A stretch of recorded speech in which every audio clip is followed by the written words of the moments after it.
kin sanya sunan gidan wasan nan kuwa? To bariki kenan. Sunana Sadiya. Amma labarina yana da tsawo.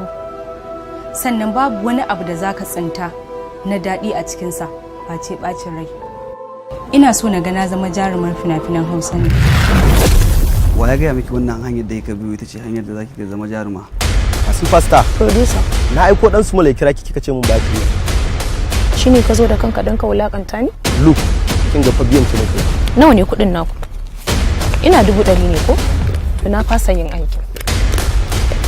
To sai me dan kasafi? Ita fa aiki haida rabi. La! Kai kuma da rabi.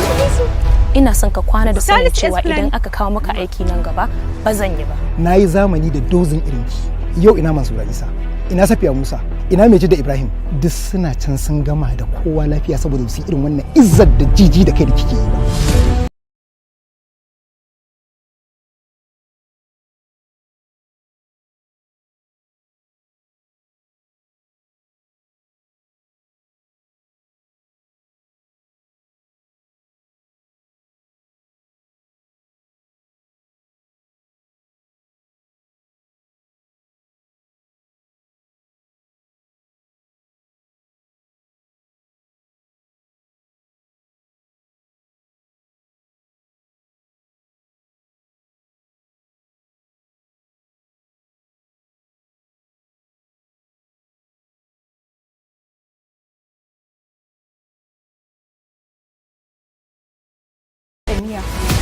Duba dan mazari na mazogal, dan mazari na sugogal, dan mazari mai singal, dan mazari duba sannan kundin balla sanki nake so duba ka zo da sanyin safiya mai murmushi kawo kyakkyawa aka kallo har shi ake duba koyayyar aloko bege zalla.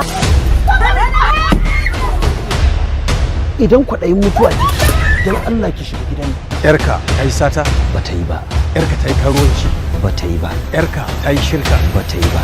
Amma ta ƙi bin umarnina wanda a addinanci kuskure ne. Yarka ce ni fa baba.